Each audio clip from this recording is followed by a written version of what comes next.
And we're live. How's it What's up, going? everybody? This is the Vanguard live stream. I'm Zach. I'm Gavin, just coming to you guys after the wrap of the final presidential debate. If anyone's new to the channel, this is the Vanguard. Make sure to subscribe if you're just coming in for the first time. Yeah, that was the the second The and final second, yeah. debate after Trump pretty much nixed the second one, after getting COVID, and he didn't want to do a virtual format. So we saw a return to the stage tonight, both candidates sharing the stage again for the second time. And personally, I thought it was a more watchable exchange for sure. Definitely less or more tolerable than the first one. What did you think? Yeah, I mean, it kind of depends on what you were trying to get out of this debate, right? I mean, obviously, neither candidate really offered anything as far as substantive answers, and nothing that you wouldn't have expected.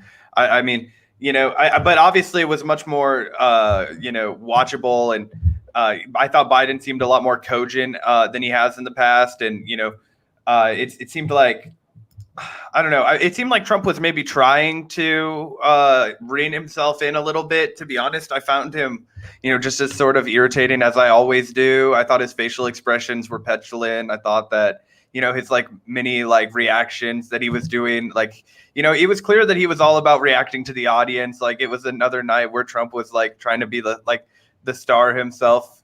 But I definitely, his language was a lot more reserved.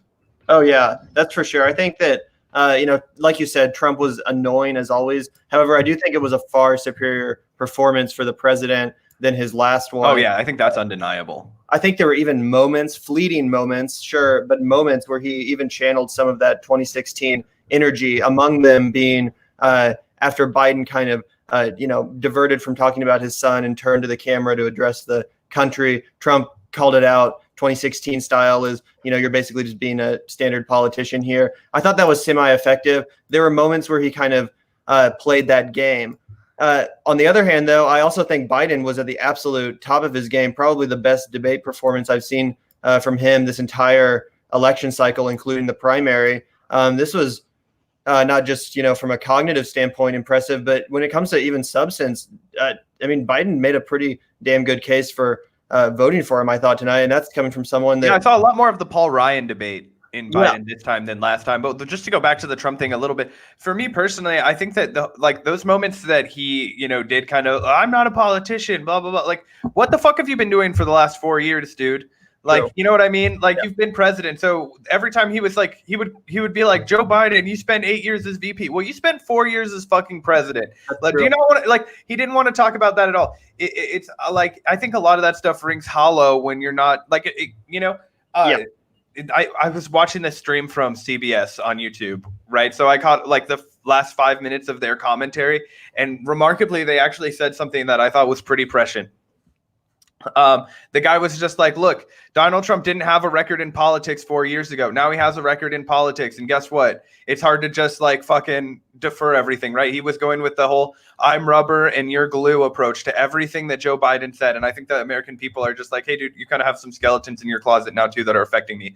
He tried to give a shout out to the farmers when he was talking about his trade war with China. Yeah, those farmers, those soybean farmers that we mentioned the other day when Journey Ernst embarrassed herself, they've been getting the fucking shaft from this trade war with China, straight up. That's why he's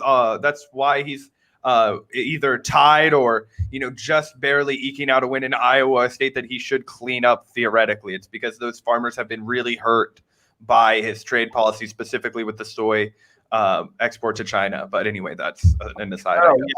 I could not agree more with that. And I think that you're totally correct that Donald Trump's whole shtick, especially when he tries to do the whole, well, you were in the vice president for 8 years thing. You're totally right that it's what have you accomplished, especially when it comes to things like healthcare, where he literally has basically just totally abandoned any semblance of actually pursuing. Yeah, and it's he pretends that the Affordable Care Act isn't at least still popular, right?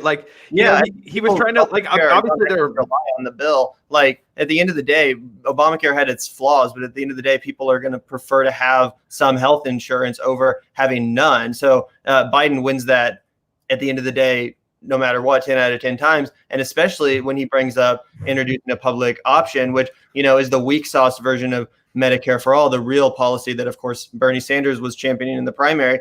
public option was the Pete Buttigieg plan. Famously, he coined it Medicare for all who want it. So, Biden is definitely pursuing. Yeah, as a Bernie guy yourself, Gavin, didn't you appreciate how he charitably said, "I beat all those other candidates instead of I beat Bernie this time"? Didn't that make you change your mind about him, Gavin? Weren't you ready to swoon to the ballot box? That didn't, but I will say I did hear Biden defend some policies tonight pretty affirmatively that I haven't really actually heard him go to bat for before. There's policies like $15 minimum wage or decriminalizing marijuana, stuff like this. It's on his website, but he never really talks about. Tonight we actually did hear him defend, some of these policies actually affirmatively, including, straight up saying yes. 11 million undocumented citizens that would be granted the right to stay. Yeah. So, it definitely wasn't, obviously the bar has been so lowered on the Democratic side. Since the Democratic primary concluded, we basically ended up with the person that was almost arguably to the furthest to the right outside of maybe Michael Bloomberg. So, it's nothing to celebrate, but it was a little bit refreshing to hear Biden, actually defend some of these policies, say, yes, we need to transfer away from gasoline. Are you fucking kidding me? Like moments like that, where it's almost like Trump is just, are you defending the fossil fuel industry? And do you have no acknowledgement? Are you not even going to acknowledge that we need to transition to something else? Because even defenders of big oil, big coal, et cetera, they at least acknowledge the science for the most part at this point. But, Trump's approach here is basically just to say, no, the status quo is fine. And what did you think about his retort where he was like, do you hear that, Oklahoma? Do you hear that, Texas? Like, do you think that rings to anybody? Like, but that's not already deep in his base. Do you think it's more red meat kind of that he always leans back on? But like,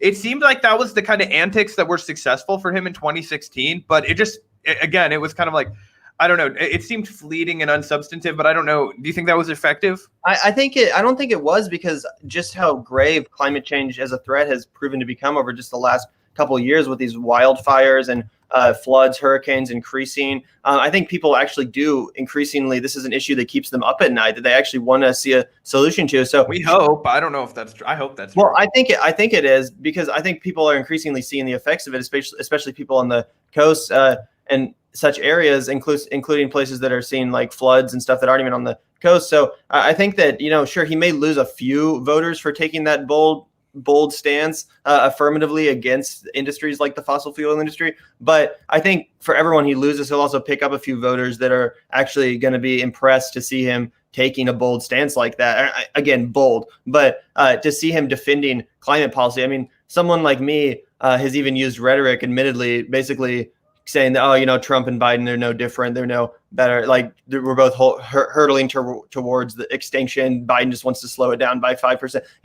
I'm guilty of using that kind of it's a wash rhetoric. But then when Biden comes out here and defends these policies, it actually does, make someone like me think, well, maybe there is a legitimate, tangible reason here, a clear alternative that Biden's offering to what the current administration's approach is to one of the biggest existential threats of our time. So I think he'll excite just as many people as he turns off. And ultimately, I just think it's flawed logic to think that the Democrat needs to run to the center instead of exciting their base. I think exciting the base is a more politically, a better political political approach in the 2 weeks running up to the election than run to the center, which is ultimately just going to turn off your base. So yeah, I think that was actually one of the smarter plays for Biden. Obviously, there was a lot of things that he said where, it's kind of an eye roll. Obviously he fumbled through his entire record with the crime bill. Yeah, because it's just so easy to hammer him and rake him up, as he deserves to be complete. Look, the fact of the matter is, if you just compare the language that he uses for his own child to the language that he used for every other drug offender, put them behind bars, they're criminals. Oh, my beautiful baby boy. Like, come on, like, it's fucking obvious, right? And let's just be clear. I think that we should all recognize that as a society, though, we still have a long way to go, but since the 80s, we have humanized, addiction to some extent.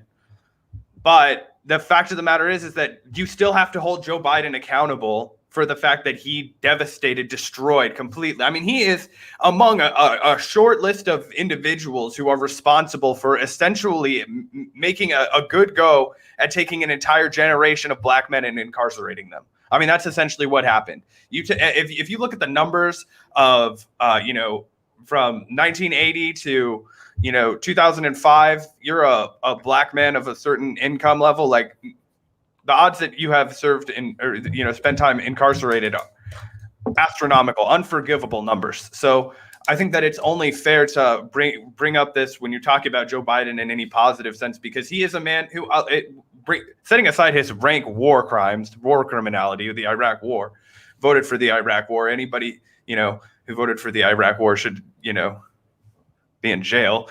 But I mean, but I just think that if you look at I don't know. So I feel a little bit uncomfortable defending Biden as much as I'm going to during this debate, just because I do think it's necessary to, like, I mean, I'm not defending Biden as a man at all. I'm just saying that tonight he shone in a way that I haven't seen him. And I was actually proud to see him stand up for a few progressive policies. When it comes to his record, it's abysmal. And that's why I can't actually bring myself to vote for him. I mean, to make that clear, I'm still not going to vote for the man. But tonight did make it, clear in my mind that, yeah, it'll be a preferable situation when he's in charge. Do you think that, and I guess the other elephant in the room question is, like, do you think that he sealed the deal after tonight? Like, what could Trump possibly do after tonight to come back? I mean, essentially, he has to win Florida and Pennsylvania for sure, 2 states where he's currently polling behind.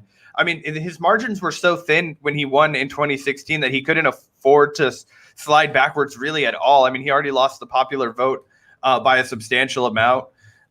So these critical state electoral college numbers, I mean, it almost feels like, if the polling is to be believed at all, which I know a lot of people dispute the polling because they feel burned and scorned by 2016, but if the polling is believed at all, I mean, it's really almost out of his, like, there's no chance at this point. It's almost entirely Biden's got it in the bag. Oh yeah, even with all the, I mean, even if Trump were to win the electoral college again, but not the popular vote, it looks like literally Biden's going to win the popular vote by enough points that'll make such a scenario impossible. I mean, unless the polls are literally off by massive margins, then Biden is pretty much. Well, I mean, I think that, if Trump manages to win the electoral college somehow, I don't think it matters how many popular votes that Joe Biden gets. Well, I just mean, like, if he wins it all, it'll be through the electoral college. Gotcha. Yeah.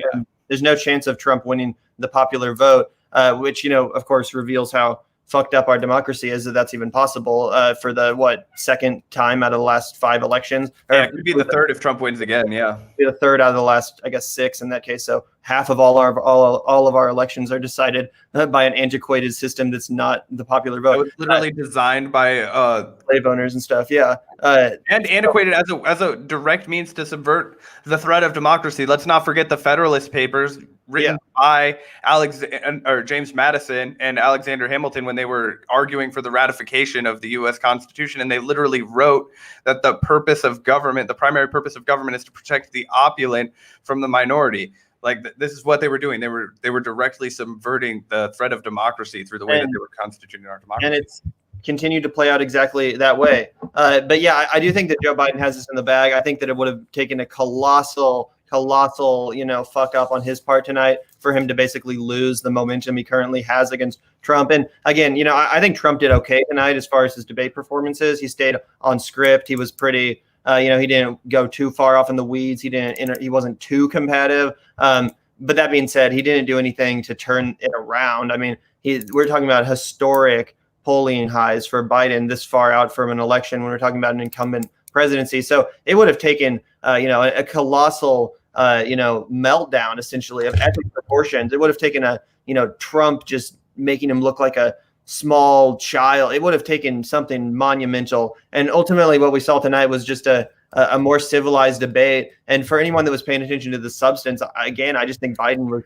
so, on the side of reality when it comes to most of these issues, whether it be climate change or, pretty much any of the issues, healthcare. Again, Trump has failed to deliver for all these thousands of people that are uninsured, especially in the face of a pandemic. And again, obviously, I want to hear someone standing up for Medicare for all, for universal healthcare. But when it comes to at least one of them is acknowledging the reality of the situation and one of them is not, again, Biden's the clear winner. I did think one thing that was funny that I wanted to get your opinion on was there was a very concerted effort on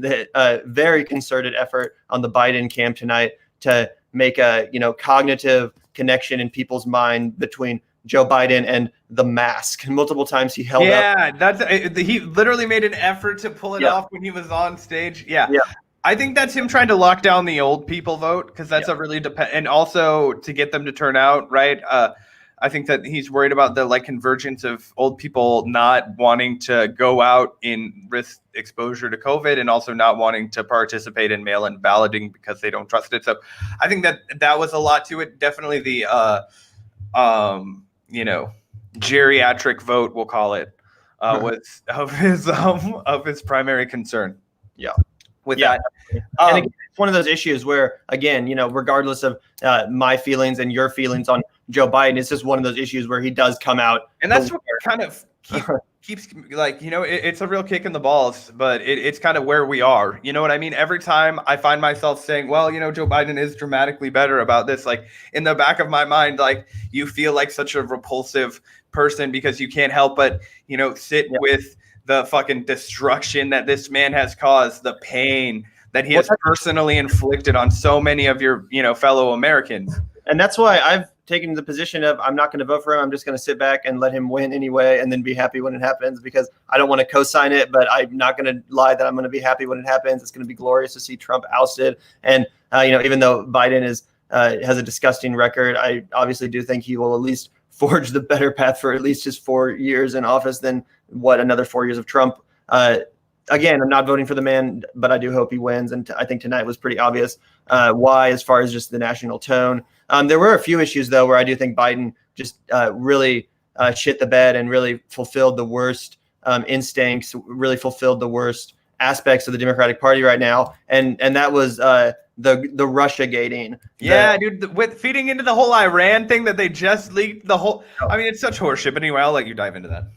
Oh, yeah. I mean, I don't have a ton to say other than just it's annoying that, one of our political parties wants to fearmonger about China, and the other one just wants to fearmonger about Russia. We still have them saying there's plenty to attack Trump on. And Biden did it somewhat effectively tonight when kind of referencing the emoluments issues with you have businesses in all these different countries. That's a much more effective line of attack than this stupid 1950s Cold War fucking conspiracy about Trump and Putin, which is not true. And Trump is correct. You give him such great lines when he's able to say, you wasted $400 million of taxpayer money for Robert Mueller to come. Oh, $48 million. Yeah. $48 million to conclude. Absolutely. That was a really great line where he was like, I can prove corruption with $1 million. That's what got Trump elected. Lines like that got Trump in the White House. Yeah, 100%. And that's why I referenced earlier, he did have fleeting moments where I was like, okay, if he had just channeled this kind of energy the whole time, he could have really done a lot better with Biden as opponent, but he only briefly taps into it. And again, like when it comes to nepotism and stuff, obviously it's a wash because his own family is engaged in so much monumental. Yeah, how much money did Ivanka and Jared Kushner make last year? Like, come on. It's obviously outrageous, and it's pretty stupid that he has decided to use the Hunter Biden issue as like the big like bombshell thing at the end of the re-election, when in reality I don't really think many people do care that much about it, given the pandemic, the recession, the evictions, all of this stuff. I mean, I don't think a lot of people really care about Hunter Biden. It just kind of sounds like Fox News stuff, like did you hear this on Rush Limbaugh? Like, what are you talking about? What's Burisma? I mean, obviously there's a lot of people and there is a legitimate angle to it. Biden obviously should not have been on that board making all that money. It's ridiculous. It is corruption, but I don't know if it's smart politically for Trump to hammer. Yeah, I was going to ask about that because the Democrats never lean into impeachment because it blew up in their faces so goddamn badly. But Biden did get into it a little bit today as a way of brushing off his criticisms of Hunter. And I didn't hate it. I think that as far as the American public is concerned, as a way of using it to shut up Trump, hey man, you got impeached about this. You're going to come up on me. Yeah. I don't know. I thought that was obviously, you and I do not condone the Burisma board paying Hunter Biden, who knows fucking jack shit about energy, or either of Joe's, brother cronies who I'm sure do cut him a piece of the pie. He has multiple houses. You don't get that much money when you're a senator. You get a lot of money, but you don't get that much money. Yeah. Unless you're cutting deals, which they all are, which is why they all have multiple houses. Bernie Sanders was actually the poorest senator until he ran for president, and his money came from his book. Yeah. Before I hear everybody bring up that lake that's in his backyard. Yeah. So I don't know. I just feel like it's a little bit Trump trying to call out Biden's corruption. And again, it goes back to the line Biden had where he said, talk to me about corruption once you've released your tax returns. It's an effective. You've got 25 years of my tax returns. Yeah, Biden can always just go back to that. Or, well, what about your family? What about your sons? Because I've actually looked into Joe Biden's finances, and if we're being real, like, yeah, he's shady, but he's not made that much money compared to the dramatic, exploitative, like hyper indulgent. Like, if you look at somebody like Nancy Pelosi, like, obviously a lot of her money's from her husband, and Mitch McConnell, a lot of his money's from his wife. Okay, now they're looking into their own financial interests as they lead the House and Senate. Okay. Yeah. Yep. So overall, though, I mean, as far as substance went, it was definitely a better debate. Although I will say one thing that really is just so disappointing and so indicative of our, sham corporate media, which is that this debate was supposed to be exclusively focused on foreign policy. And basically, they totally nixed that. And because of the second debate being foregone. So this debate was not exclusively about foreign policy. And what little discussion there was of foreign policy, it was basically who's more hawkish on North Korea, Russia, China, let's escalate with all these nuclear armed superpowers. How many times did they bring up Afghanistan? Exactly. No, there was no discussion of that. Why couldn't she have asked President Trump, you've been talking a lot about getting the troops out of Afghanistan, and you've had surrogates like Ron Paul. Yeah, Ron Paul. Rand Paul. Sorry, Ron Paul. Rand Paul. Yeah, sorry. Yeah. Out there claiming that you're, the only president that's not going to start any wars, that hasn't started any war. Why are all these troops still in Afghanistan? Why are all these troops still in Iraq? Why is it so hard to ask the two people vying to become, and then press them when he says, well, we've taken the troops out, and you say 11,000 troops on the ground in Afghanistan. It's not out of Afghanistan. Exactly. It's ridiculous. Instead, they get questions about, President Trump, you've written things about Kim Jong-un saying that you love his nice letters to you. Like this, basically prodding him to be more escalatory, more militaristic with North Korea. So it's ridiculous that the foreign policy section was such a joke in this debate, more than it ever has been. And it basically just... It's ridiculous also because we should just, for the caveat for anybody who's not, a foreign policy wonk, this is actually one of the few areas where the president has a massive amount of unilateral control. Yes, if he wanted to, we would be out of Afghanistan. Yes, if he wanted to, we wouldn't be in Iraq. If he wanted us out of anywhere at all, we would be gone. He is the commander in chief. Just like when Joe Biden gets in, if he starts peddling some horseshit line about how he doesn't want to be somewhere, it's all horseshit. They can do whatever the fuck they want. They're commander in chief, and yes, they will be listened to. Anyway. Yeah, absolutely. Did you have any other, thoughts about this final presidential debate before we get into some other news items and topics? I mean, I have like my general thoughts of sadness, of grief, of where we are as a society, of the back and forth of my internal dialogue as I contemplate the ethics of what I'm about to do next Tuesday, and thinking about what really happened, assuming that the polls can be believed. You and I are really gonna have shot ourselves in the foot if Donald Trump gets reelected. But I think that if we're unless we're reading everything completely wrong, not just the polls, but the general attitude of the public and looking for a change. And I think that, the real question becomes like, are we prepared to keep fucking fighting Joe Biden? Is the left prepared to stay awake and not go back to sleep like they did after Obama, who, exchanged all of his grassroots advisors for Wall Street, goons? And he sold everybody down the river, gave us Donald Trump, who, has driven this country dramatically, rapidly accelerated our demise. What do we do to come back from that? And is the left just ready to, it's like, are we going to join the I'd rather be at brunch people, or are we going to join the let's get to fucking work people? Like, that's what I worry about, because I'm not sure.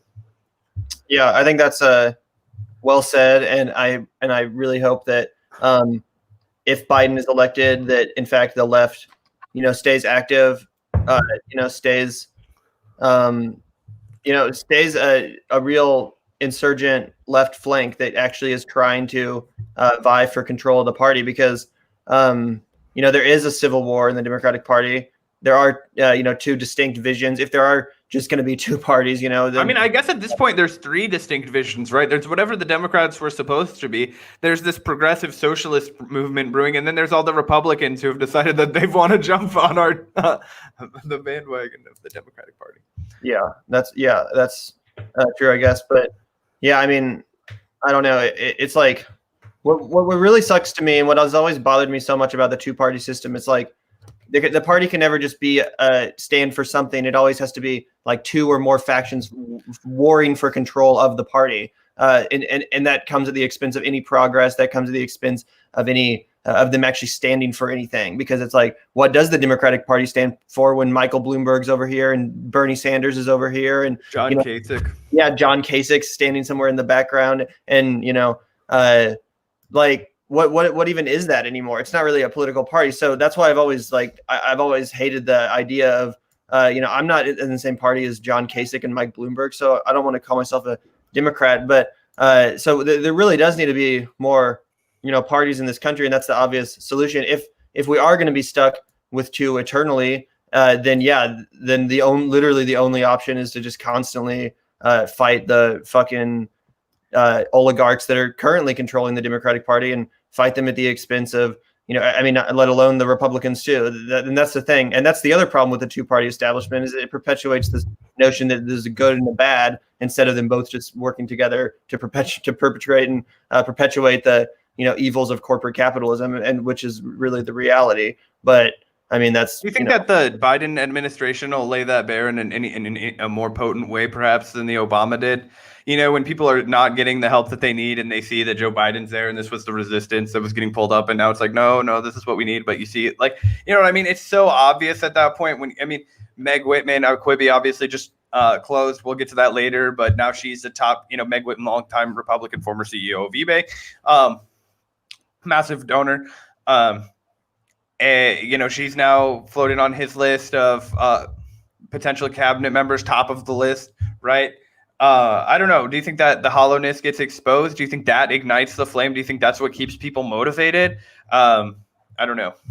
I think it just depends on, if Biden actually does anything of substance to kind of quell that, spirit. Because what's that quote? I don't want to fuck it up, but it's like, lack of action makes violent revolution inevitable, or you know what I'm saying? What's it like? A lack of democratic. Yeah, I know what you're talking about. Anyway, if Biden can understand, when you make democratic change impossible, you make violent revolution inevitable. I think that's what it is. Yeah. So I think it'll just depend on to what extent Biden understands that concept, because things are a lot worse than most people of his class understand. That was obviously famously the case too for Barack Obama, who kind of thought he'd saved America from the recession and that everyone was fine again, and kind of had to be reminded that in fact there's actually a lot of struggling people, and then he can't just pretend like he fixed everything, because for a lot of people he had not. So if Joe Biden can understand that he is living in a increasingly caste system type country where there's a whole class of people, a whole massive swath of the population that's literally living in poverty, paycheck to paycheck, one medical emergency away from utter ruin. If he can understand that and do anything of substance to ameliorate those conditions, even something small, because we've been so primed in this country to accept breadcrumbs. If he did something like people are so convinced that the government can't solve any of their problems, which they've been conditioned to believe on purpose. Yeah, I mean, totally. To justify the defunding of the government by the Republican Party. Exactly. Anyway. But yeah, if Joe Biden, I think that's just that'll be a test of his political instincts, much like how LBJ met the moment and was able to pass the Civil Rights Act. If there's similar protest energy or activist energy and Biden doesn't meet the moment, then absolutely, I think it'll totally lay bare the system. But if he just to pause on that, because I think it is pressing. You mentioned LBJ. That's one of the things that I've been thinking in the back of my mind all along. One of the things that people say all the time is that, Joe Biden won't be pushed to the left. And to be fair, he won't be pushed to the left by anything by what most people imagine, right? But I actually thought that Noam Chomsky made a really good point, and I think we might get into this a little bit later. There was a really good interview on The Gray Zone with Aaron Mate, who they talked specifically about nuclear proliferation and the rising conflict with Iran under Donald Trump. But one of the things that Noam Chomsky just kind of said in passing was, we need to push Joe Biden like we pushed Ronald Reagan. And I think that that's a much better way to understand this framing. And he referenced specifically this huge global push to make Ronald Reagan sign a nuclear deal with Gorbachev in Russia. And you know, of course, the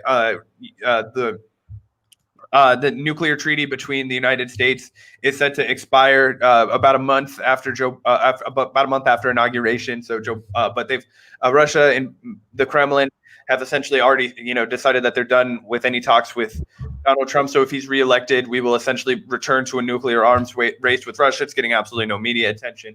But aside from the fact that that's a much more important and justifiable reason to vote for Joe Biden as opposed to Donald Trump that gets no attention at all, and one that I've considered heavily in my personal justification for it. But I think that the idea of pushing Joe Biden like you push somebody like Ronald Reagan, where you make it complete political suicide in order to, not do follow through with the actions of the people, right? There's so many people in the street. There's so many people making these demands that you have to fold because it's so obvious. That's what we would have to do if you're going to push Joe Biden to the left, either way. Yeah, totally. And I think that is a pretty good segue into this Chomsky interview, if you wanted to start going over that at all. Yeah, definitely. Let's press play and listen to the old Chompsmeister. Yeah, was there a specific point in the interview that you wanted to watch, or do you just want to start from the beginning? Let's go ahead and do a quick intro and talk about it from there. Okay. Looks like a unique threat to. Welcome to Pushback. I'm Aaron Mate. Joining me is Noam Chomsky. Noam, thank you for joining me today. Glad to be with you. You have been warning that Trump and the people around him pose a unique threat to humanity. On this front, you've gotten a lot of attention for your warnings about Trump's policies on climate change. I want to focus today on other aspects of your warnings that have not gotten as much attention, starting with nuclear weapons, an issue that you've been involved with your whole life. Trump has greatly exacerbated the threat, pulling out of the INF treaty with Russia, pulling out of the Open Skies Treaty, and now looking like he will sabotage the New START Treaty, the last remaining accord that limits the nuclear weapon stockpiles of the US and Russia. As we are speaking, Russia has said that there's no chance of an agreement between the US and Russia before the election, which leaves a very short window to renew New START before it expires in February. Your thoughts on the Trump administration's nuclear policy and what it would mean if it manages to kill the New START Treaty? Well, the New START Treaty will be the last of the remaining treaties on arms control. Trump has, actually George W. Bush eliminated the first one, the ABM treaty. But Trump, ever since he's come into office, has systematically destroyed one after the other.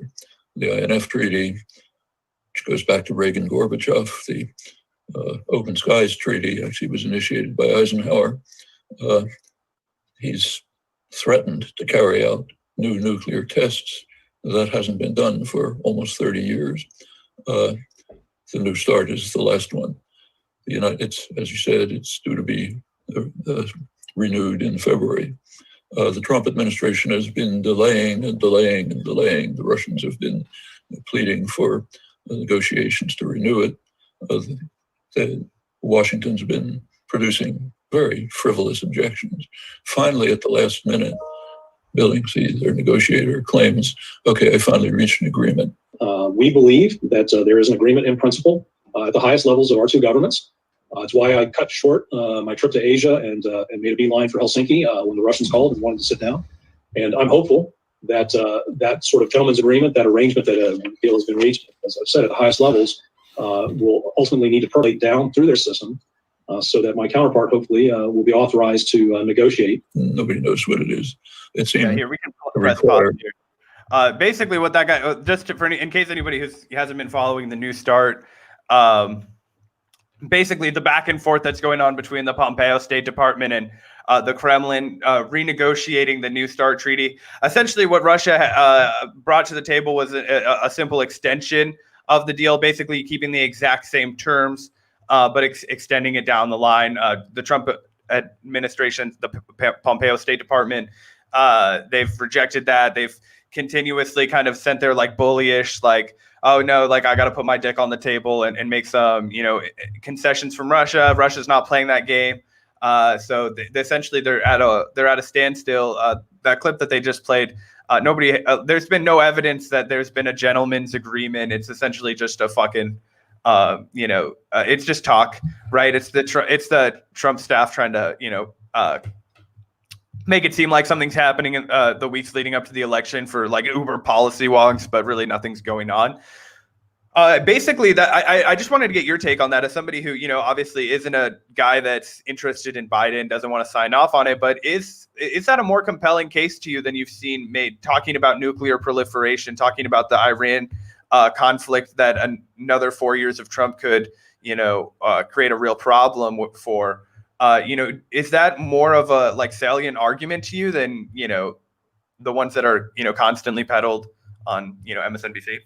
Yeah, oh yeah, 100%, 100%. And if Biden basically made this kind of thing, these kind of policy differences, the cornerstone of his campaign, really making the contrast between Trump when it comes to issues like this. And obviously we've talked about climate change too, where he doesn't go nearly far enough, but at least offers a substantive difference with the Paris Climate Accord and some serious plans. This issue of nuclear proliferation and the closer we get to the doomsday, essentially later in this interview, Noam Chomsky goes on to talk about how the doomsday clock or whatever has now been moved. Even it's now into midnight. Yeah. They've stopped even using minutes now. It's literally seconds away from total nuclear annihilation at the hands of these weapons. So yeah, this is the kind of issue that keeps anyone up at night that knows anything about it, that's educated to the extent that these weapons exist, to the extent of the conflicts that exist between countries that have these weapons. This is obviously a ticking time bomb in the most literal sense. And yeah, I think Biden would it would help himself to make these distinctions more, because it just proves a broader point that he's the more serious candidate when it comes to understanding reality, when it comes to understanding the gravity of extremely serious situations and the consequences that arise from them. And yeah, you ask what someone like me thinks about this. Well, again, basically when it comes to an issue like this, you ask any lefty, and this is basically like, in a way calling my bluff or calling their bluff. It's like, well, obviously Joe Biden's better on this issue, So even as someone like me who's not voting for Joe Biden, because as we talked about, I don't really necessarily want to sign my name next to given his past of incarceration and the war on drugs and all of these things that I'm are so opposite to what my values are. However, when it does come to issues like this, Noam Chomsky is 100% right, and I don't think that any reasonable person, any intellectual person, could argue otherwise when it comes. Yeah, he says in this interview, kind of snarkily as he's known to, is he's like, we can debate a lot of things, but we can't debate simple arithmetic. +1 = 1 is 2. Yeah, and I think that's it. I don't know, and that was kind of what I would have hoped to have seen from a foreign policy debate from Joe Biden. I think that, obviously he has nowhere to stand when it comes to the war that's going on, the wars that are going on. And I do not trust that. Joe Biden is a war hawk. Let's be clear. I think it is going to be entirely beholden on the American left to violently reject any kind of hawkish opposition that the Biden campaign, or I guess it would be the Biden administration, gets into, because if they try and pull anything like what Barack Obama did, and there is not, thousands upon thousands of bodies in the streets of every major city, then they're going to think that they can get away with it, and that's going to be, more blood and destruction, on the hands of every American taxpayer, frankly. Yep, which is why we see a large move towards, a more automated military presence in the streets of these countries, be it via drones, which, Donald Trump increased by over 400%. In his first year alone. Yeah. So, that's clearly already a move towards, this kind of fake out position, which a lot of people have, including, I think, a lot of the Trump supporter, or at least the Trump people have, which is kind of like, well, we should stay in these we should have a presence there to, maintain control over the natural resources, but they're not necessarily comfortable with American citizens dying to do that. So they're like, let's just basically send in like fucking, chappies or fucking RoboCops and a bunch of drones, so that we can still maintain control over the region without having to, sacrifice next gen Blackwater, exactly. That way there's not as much resistance because simply the results are less visible. If people are coming home with, PTSD and they're not coming home with their limbs blown off and, with all of these horrible side effects. Or just not fucking coming home. Or just not coming home. Yeah. If there's not that, visible, proof of our imperialism, it's just all outsourced to robots and AI, then most people here are, unfortunately, because of our media, does such a disservice. We see even recently the New York Times got rid of its original war reporting section. They're no longer going to be funding original reporting on matters of U.S. war. So people aren't being informed about this. People have so much stress, so much economic instability in their own lives that it's hard to, worry about this other crushing reality that's going on across the world. People are. Well, that's by design, right? Yeah, totally. And there's a reason that the New York Times just cut its original war reporting. Yeah, exactly. And they profited $140 million fucking dollars, so it's not like they can't afford it. Yeah. They just don't want to report it because that doesn't sell. It doesn't sell, and also because it exposes, our country for what it is. The evil empire from Star Wars, essentially. We have our military bases all over the fucking world. We're occupying the streets of all these countries via drones or actual boots on the ground. And even in the countries we're not necessarily occupying, countries like Syria, we're still, protecting the resources, the oil, essentially. So, And don't kid yourself. The second there's a justification for us to start a new war, the New York Times will start publishing again, right? They still follow the whole William Randolph, first you furnish the pictures, I'll furnish the war kind of style of journalism. Right now, it's just not popular to, ring the fucking jingo bells and And even when they're not talking about war necessarily, a story we recently were discussing on the show was how awfully all of the media outlets from AP to BBC covered the Bolivian coup. Yeah, exactly. Refusing to even and the subsequent election that proved that everybody was wrong again. Yep. So even when Not they're everybody, but the broader Western media. Even when they're not manufacturing consent explicitly for boots on the ground invasion, they're still manufacturing consent for, general U.S. imperialism and foreign policy, which affects places like Bolivia, Venezuela, another place where the mainstream media, including the New York Times, has totally failed to accurately imposing crushing, sweeping economic sanctions. That's what the New York Times and other outlets have totally failed to acknowledge the reality of that. Or if they do acknowledge the reality of it, it's in a weird, stilted context where it, gives deference to the America or the United States foreign policy and kind of is littered with excuses for this. For justified evils, essentially. At war is what everything was justified and we meant the best and, that all sort of thing. Yeah, exactly. So, that's one instance too, where, both sides of the aisle are basically perpetrating this evil where, countries under Obama, he increased the amount of countries we're involved in. And even if there are isolated incidents where, obviously Joe Biden might get us back in the Iran deal, which was one of the best parts of Obama's presidency. He's obviously not anti-imperialism. It's not like he's going to stop what we're doing on a broad scale. He's not pushing for Israel to, disassemble their nukes and get peace in the region. Yeah. No, he's just more safe about it, I would say, and lets the mask slip off a little. Because with the Iran situation in particular, it's just so irresponsible and so dangerous. It was such an obvious con move from from Bolton when he was a part of the department, I think, to try and push so hard for the Iran conflict based on his whatever personal he's always been seething and going after Iran throughout his entire career.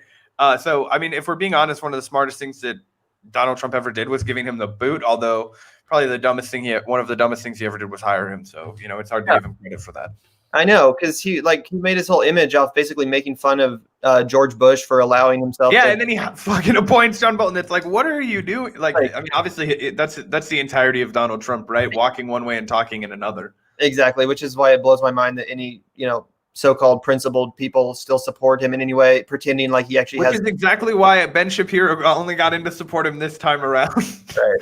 But it's like the people that still pretend like there's any actual Trump doctrine or that he actually, has any populist instincts and that wasn't all just a complete sham way to get elected. It's like this guy is no more than any other he's just a bad Republican politician. Essentially, he's just an ineffective conservative that can't do anything other than pass a tax cut bill. Like he's really not any different. He's no more populist. He just because he has a trade war with China or whatever does not make him like some great populist president. Like he's basically just a failed Republican, and that's why he's about to lose in epic proportions because he couldn't even dress up the cruelty of conservatism in a way that was preferable to fucking Joe Biden, who like we said did do decent tonight, but still is not exactly an inspiring standard bearer for progress in this age of desperation and economic anxiety. I mean, no, it just looked like they finally figured out what exactly to prescribe him and in what the correct dosage. You know what I mean? It was like, oh, wow, you look about 10, 12 years younger and a lot more lucid. Yeah, they've gotten you sorted out. Donald Trump just looked, I don't know, he just looked really unappealing. He always does, but he just had a uniquely bad vibe where I thought that's particularly Joe this time around. He came out looking fresh. He came out looking like he knew that he had this election in the bag if all he did was kept his game face on for 90 minutes. 90 minutes isn't too long, They got him doctored up, and I think he got it done. A good segue, I guess, from the debate conversation into one of the things we also wanted to talk about just this morning. The Hill put out an exclusive interview between Bernie Sanders and their reporter Crystal Ball. Anybody that watches this show, I'm sure, is already familiar with Crystal Ball and the show Rising, so we won't get into that too much. It was a good interview. A couple of things stood out to me. Bernie's 100-day plan. Do we have a clip for that? Yeah, I got the whole interview up here.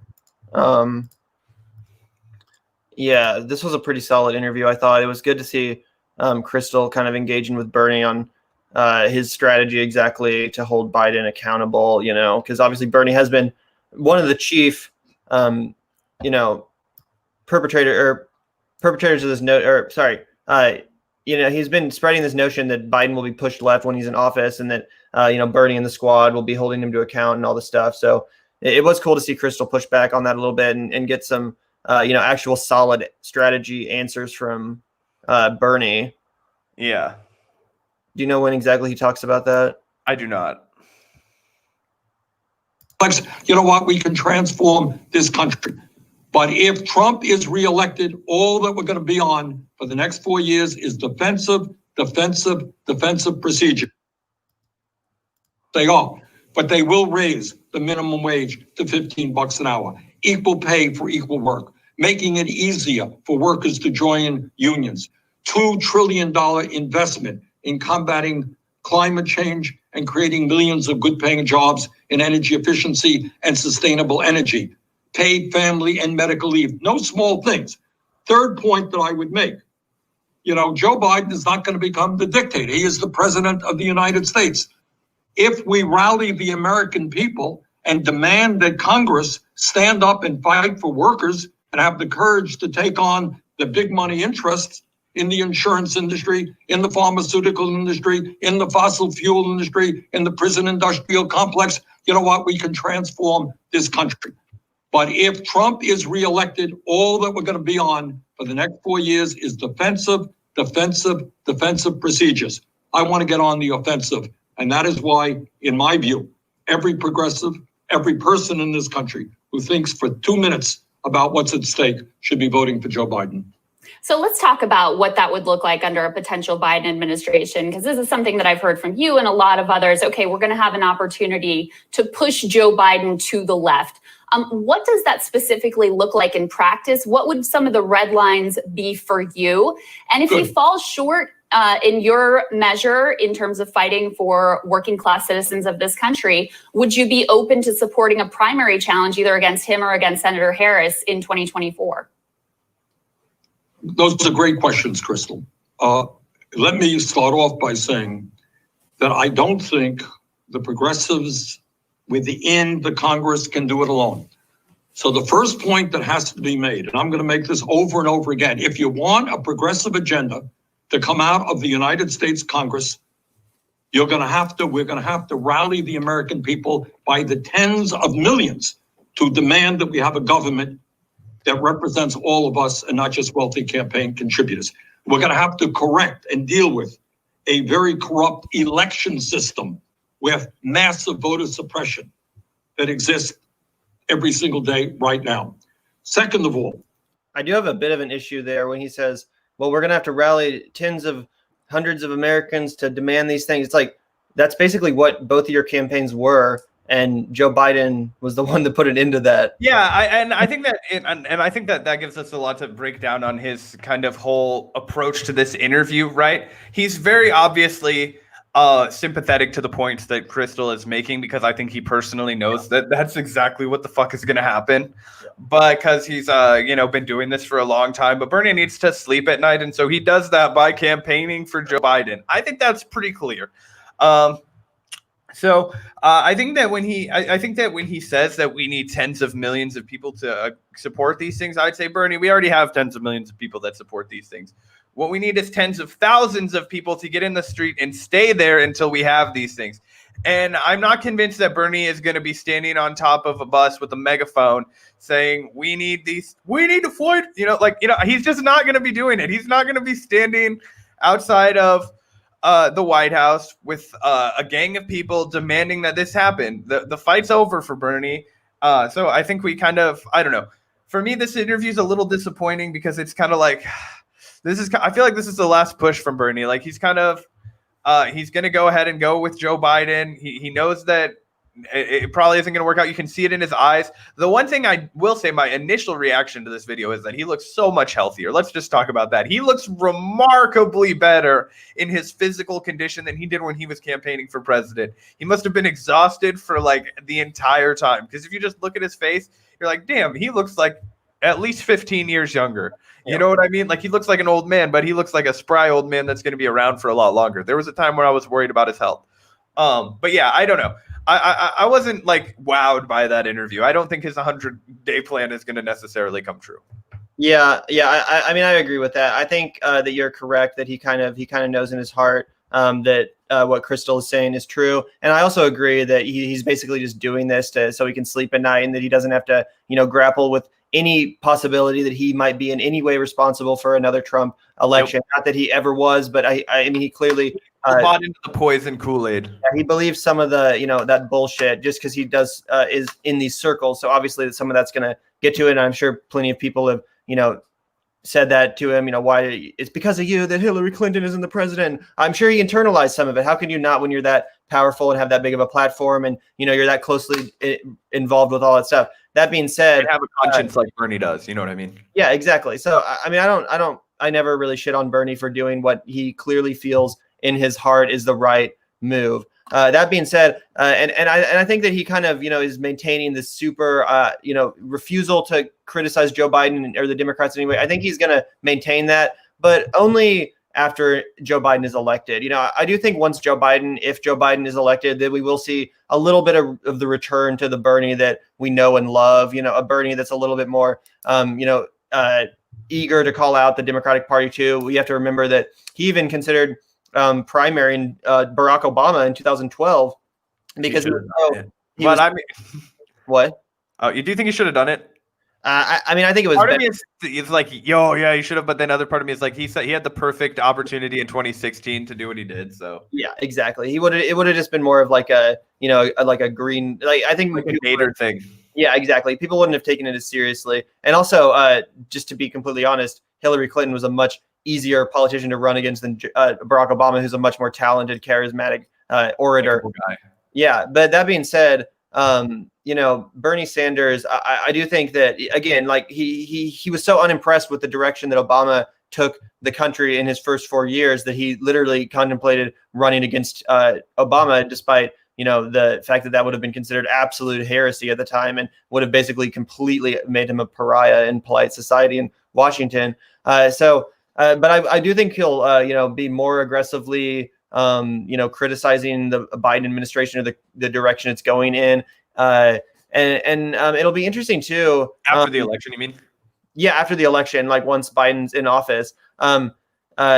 I did want to also get your opinion on something. News broke today that, Bernie's of course been going all over the place doing these rallies for Joe Biden, basically lending Biden his popularity to help bring home the message that Trump needs to go right before the election. He's been working harder, even than Obama to get the former vice president. I didn't even want to give Biden his endorsement. Like, I know. Yeah. It's hilarious.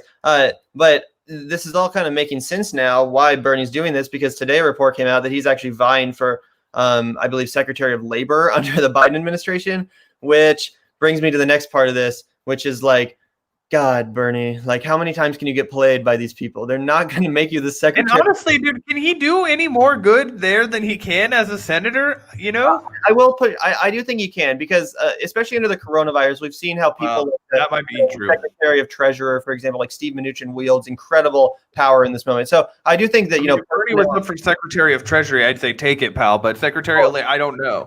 Even labor. I mean, I really do think it's true that personnel is policy to a huge extent. And having someone like Bernie in that position, I think, would be a huge and undeniable win for the left, probably bigger than almost anything we could realistically hope for other than, solid policies like, Medicare for all or UBI, whatever we want.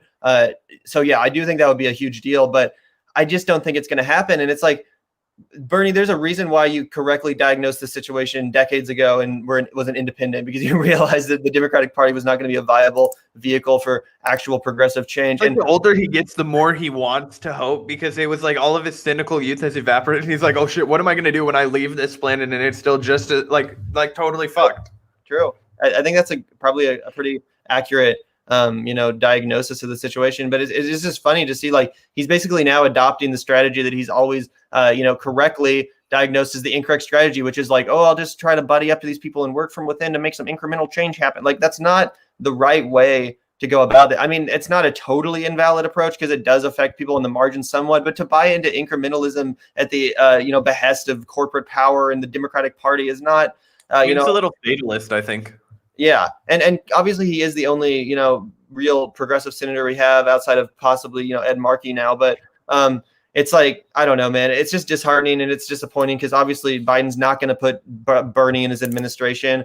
I don't know. It's just, especially after he put out that list of John Kasich is going to be in here, and that was another thing, and I don't have too many more points that I want to make, but this is one that I wanted to get to. Quibi announced its shutdown. I think it was yesterday, right?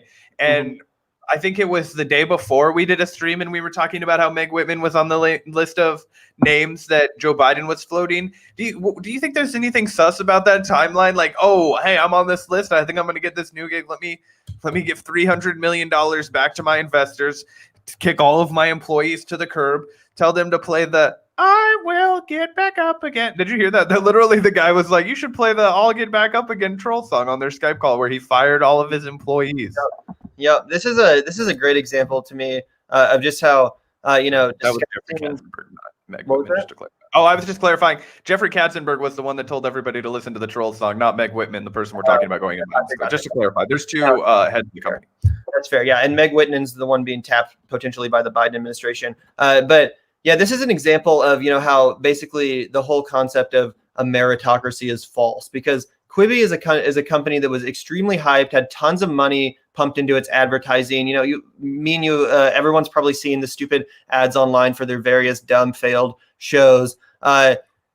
It didn't work at all. No one wanted anything. We all knew it was doomed from the start. Anytime you looked at the fucking stupid ass mini shows, like, what's the one about the dude that was like, I'm stuck in my car in the middle of nowhere? It's like a bad trailer for a movie you wouldn't want to watch. That's what all of these shows look like. And basically this entire concept failed despite all of the marketing, all of the everything you could ever really desire. And yet here they just get a fold up shop, fire all their employees. And now Meg Whitman, the CEO, is basically just going to get a career lifeline by the Biden admin directly into his administration, the revolving door, essentially, although this is just straight out of the private sector. So it's extra kind of weird and gross, especially since she's a Republican. So it's like, long time Republican, former CEO of eBay. Yep. Big donor. Thank you for, failing to make a product that anyone had any interest to, like, I mean, literally, what is your claim to fame? It's kind of like when Carly Fiorina ran for president after destroying Hewlett and Packard. It's like, what is this? Are you proud of your resume? Like, well, it's funny. There's actually, I don't know if it's in this. I think it was actually in a Wall Street Journal article I was reading about this yesterday when Quibi went down, and they were like, we could have given it another go and tried to make this product work, but instead we laid off all our employees and gave $350 million back to the investors. Yeah. Like, that's what you did. Yep. And yeah, as if this was a selfless act. Yep. Thank you. I'm sure the investors were glad, given like I said, the state of this company, which has just been a complete disgrace, a laughing stock, essentially, especially, again, given the marketing budget. Like, how can you fail this miserably with so many big names? Kevin Hart, Chrissy Teigen. Yeah, Chrissy. She had that, like, Chrissy's Court or something. Like, the courtroom drama. Like, what is this show? Like, it's just like it's all such a, like, a fellow kids thing too. It's like, oh, these kids are into TikToks. Maybe they'll like it if we make TV shows 5 minutes long. Like, all these kids can't pay attention to nothing. Let's give them Adderall and quick TV. Have you ever heard of YouTube? It's literally people making basically that, like, quick content, quick, internet series type content, but it's actually like, inventive and original because it's made by real people. Obviously YouTube's getting more and more corporatized, but that was the original appeal of YouTube, was that it was, broadcast yourself. It was people making stuff that was edgy and outside of the, mainstream of Hollywood, outside of the gatekeepers of cable television. That's why it became popular. So to basically try to apply the, let's make short YouTube style videos, but with the, production value and, sensibilities of Hollywood content. It's like, and they're just going to assume it's popular because we have short, these are the millennials and zennials have short attention span. Like, it's just a dumb failed stimulation, Gavin. You need well, we can look for mind can only be spoon-fed bite-sized bits of, sugary stimulations. Yeah, that's essentially what the concept was. And again, maybe if they'd had some decent programming on it, it would have done better. But it seems like there wasn't a single, show or property to come out of this that anyone cared about at all. So I guess we can have more of Meg Whitman's brilliant ideas and great innovations to look forward to this time as a governmental, as a governing body and an executive role of the Biden administration. Yeah, it sounds great. So yeah, I don't really know what else. Just random. Like, does Meg Whitman, has she been, like, talking shit on Trump lately? Is there a reason why she's so? She was also at the, convention. Like, what is it about her that? I don't know. I mean, yeah, I think she's like probably a never Trumper. I don't know a ton about her. I know that she was at eBay before she was at Quibi. Yeah. I know that she likely is part of that whole, white feminist conservative bunch. I mean, I'm just broad stroking it based on her credentials, but that would be my guess. Speaking of white feminism, do you have any interest in watching the show Fierce Queens about female wild animals, narrated by Reese Witherspoon? Because that's some of the great content. Reese Witherspoon's husband, Hollywood agent Jim Toth. Oh yeah, but Reese Witherspoon apparently narrated the show. Oh, gotcha. It looks like he was head of content acquisition. Oh wow, he did a great job too. Yeah. The head of Quibi's talent acquisition. He really, and again, all of these people are obscenely rich. They get to bathe in money at night while people are starving on the streets outside. Meanwhile, they can't even come up with a streaming service that literally 5 people in this country care to tune into. Like, if you're ever interested in reading a good proletariat take on Hollywood, I do recommend Kevin Smith's much maligned blog post, Greasy Reezy. That's about 2.5 decades old, probably, but it's well worth it. It stands up. Yeah, that probably is definitely worth revisiting. I didn't know that the Witherspoon, clan had any, interest in this Quibi thing, but apparently they're part of it. So yeah, the Steven Spielberg signed up. Like, what is this? Soderbergh even got in there. Also, I'll just remind everyone that is involved at all in the film community that not even a couple years ago, Steven Spielberg was out there talking shit on Netflix for destroying cinema. But now he's signed with Quibi, which is literally like the opposite of cinema in every sense. When it comes to presentation. Yeah, at least Quentin Tarantino puts his money where his mouth is on the whole film argument. You know what I mean? Yeah, no, for sure. Because I mean, I guess a better comparison would be James Cameron. At least James Cameron puts his money where his mouth is. And he's like Nolan or something. Yeah, I don't know, but that's really embarrassing that Spielberg got in on this after chastising Netflix for making better movies than most actual studios do. So Oh God, that's cringy. And this is just so emblematic of how the club works. Like I said, there is no meritocracy if you can create a massive failure like this and then go on to still be rich. Get a better game with more power. Yeah. Yeah. It also kind of reminds me of Doug Jones, who's about to probably get ousted in Alabama. Oh, he's going to lose fat in his election. Yeah. And Biden's basically just going to also give him a career lifeline, essentially, by hiring him into his administration even though he was a the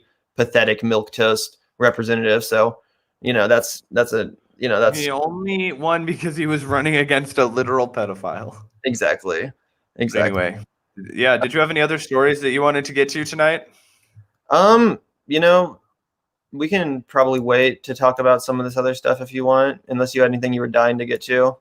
No, I'm just looking at the clock and realizing that it's almost 11. I forgot the debates went longer than they were supposed to. I think we're going to be jumping on tomorrow or this weekend, getting back at some of these news stories. It feels like the weeks and days are flying by super fast. We're 9 days out from Halloween. Still got a couple of more horror politics podcasts to do. I know we're going to be cranking out the Skin I Live In and Eyes Without a Face. Almost said Eyes Wide Shut. That's a different film.